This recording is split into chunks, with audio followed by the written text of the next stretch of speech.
Hi, my name is Tim Gredick. We're here to discuss the South Carolina Governor's Cup Series, which is run by these three beautiful ladies. Hey, I'm Elizabeth Gooding. I work with Amy Dukes for the South Carolina Department of Natural Resources.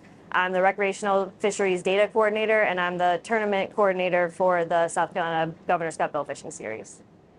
Hey y'all, I'm Amy Dukes. I am the Program Director for the South Carolina Governor's Cup Billfishing Series and also an employee of South Carolina DNR in our Office of Fisheries Management. Hi there, I'm Cameron Rhodes. I'm the owner of the Buckskin Billfish, and I'm responsible for the social media management for the South Carolina Governor's Cup, and I do the photography and any of the writing that comes out for the series. So Amy, why don't you tell us how the series got started and why it's named the Governor's Cup? Certainly, Tim. So the Governor's Cup Billfishing Series started in 1989. The former late Carroll A. Cambell Jr., who was the governor at the time in South Carolina, said, "We got a lot of fish coming back to the docks. We probably really need to start thinking about fishing in general and how we can get people to South Carolina." So he created the series with three primary goals in mind: conservation, research, and education. Between when the series started and before, we were probably landing about 70% of the billfish in South Carolina that were being caught. And now we're releasing about 99% of the fish that are actually being caught. So that conservation message is really first and foremost in the series' mind. Very nice. Elizabeth, we have a lot of boats that fish around here and they fish a lot of tournaments. What do you think sets the Governor's Cup apart from the rest of the tournament series that are out there? Yeah, so as Amy mentioned, we place a really strong emphasis on conservation, research, education.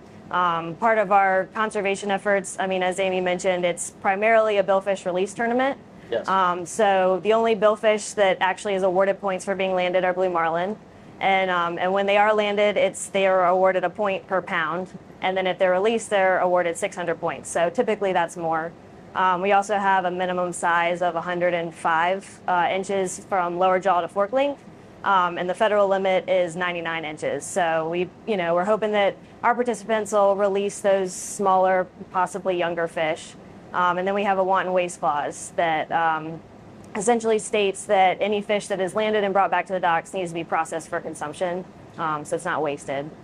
So in an average year, how many fish would be brought to the dock over released? Blue Marlin Typically, it's around the 90 to 99%, depending on the year that's actually released. I think this year we might have had 4 or 5 that were. Yes, yeah, we had weighed. 3, I believe, that were landed and weighed this year at Georgetown.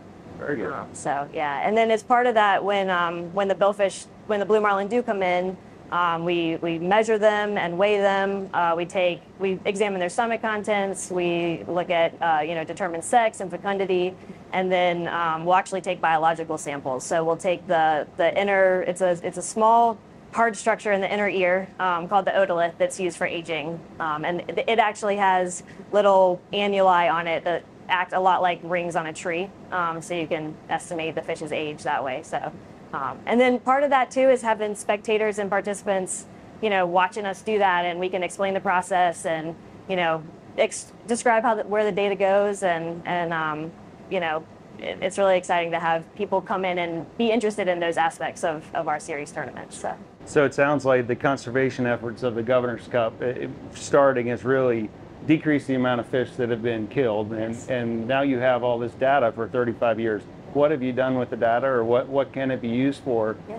Yeah, so we actually submit all of the data that from these tournaments to NOAA's Highly Migratory Species Office, and Amy's actually on the HMS panel, so she may be able to answer that a little bit better too. All right.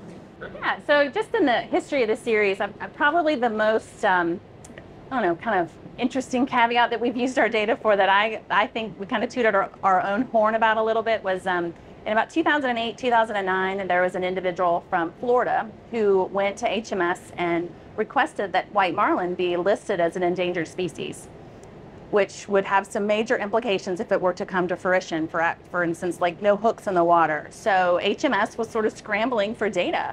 And even though we do send our data, we don't send a complete picture of everything. So they actually called us up, and Wally Jenkins, former employee, was sitting on the AP and said, yeah, Amy and I can do this. So we actually did an entire data set analysis, and we looked at all the white marlin that had been landed, caught, released, what have you, from the beginning of time. So South Carolina actually has data going back before the series started to 1974. Wow. So we were involved in bill fishing tournaments before the series was even brought on. And we're able to provide that information to HMS, not only just our catch rates and release rates, but also species interactions. We also collect the number of fish that were hooked and lost by species. So all of that information went in to really give HMS the guts to be able to go back to that entity and say, no, we're not going to list white marlin as an endangered species, and this is why. And the Governor's Cup Series data really did provide a huge impact for their study. Well, thank you for that. We all love to fish, so absolutely. And our white marlin. So Elizabeth, you do most of the data interviews after the fishing days, correct? Yes, I do, and that, just as Amy mentioned, is exactly why those are so important. I know that after a long day of fishing, probably the last thing you want to do is see me on the docks and talk to me. I enjoy it when you come on board, so I wouldn't worry about it. But yeah, we collect general catch and effort data, location, what they saw out there, what was actually hooked and either landed or released. So we take all that data into account. Well, now that I know, I can see why it's important. Exactly, yeah. So Cameron, we had a great year this year. What do you expect for the 2023 series? I think the thing that most people are going to be really excited about is that we're seeing a return to 4 tournaments in 2023. I agree. And we're here today in Bohicket Marina.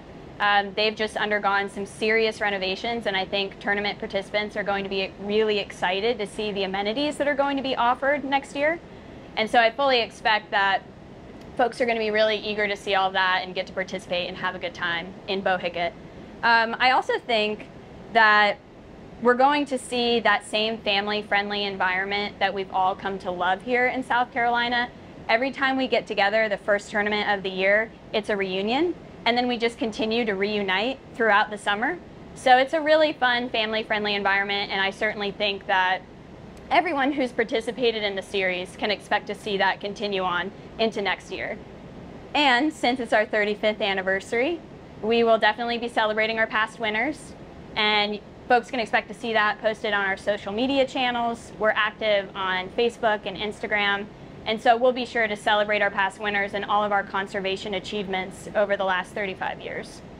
So over the 35 years, Cameron, we've seen a huge kind of the tournament series has evolved, and now it's very social with social media, and you've done an incredible job with your photos and posting, and then Marlin articles, bringing light to the series as well.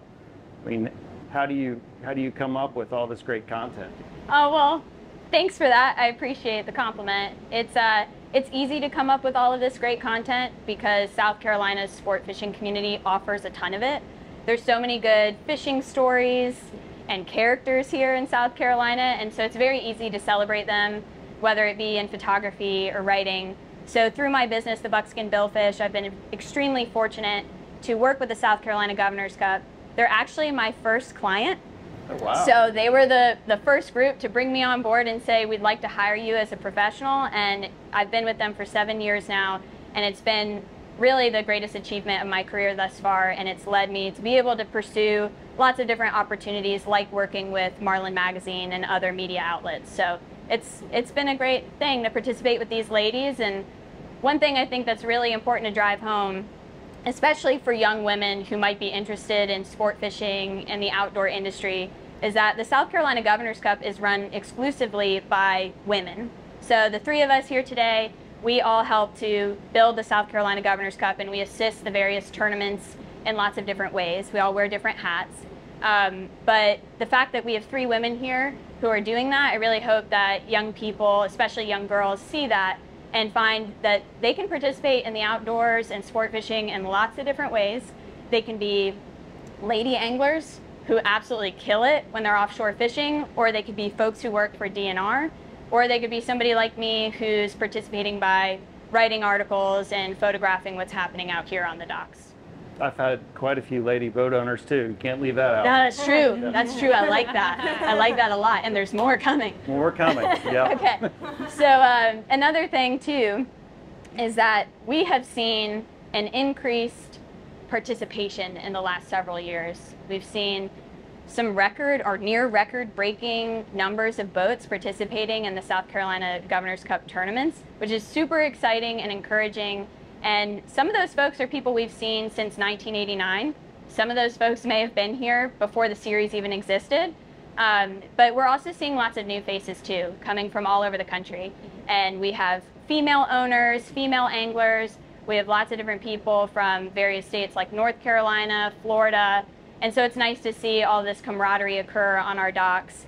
And we're hoping to see that participation continue into 2023. And just last year, Georgetown tournament had, I think it was 70 boats participating, and the record was 72. So we're just on the cusp of breaking those records. And with the amount of people who are interested in fishing, interested in boating, want to get out there and experience the Blue Marlin that we all love and appreciate, I think it's pretty likely that we're going to see that participation increase in the future as well. Well, you three have created such a family atmosphere. I think that's what draws everybody to the series, whether you're, your daughter or your wife is an angler, or your kids. I mean, the youth part is huge, and I've seen it with my son, and really hope that it continues the way that it has.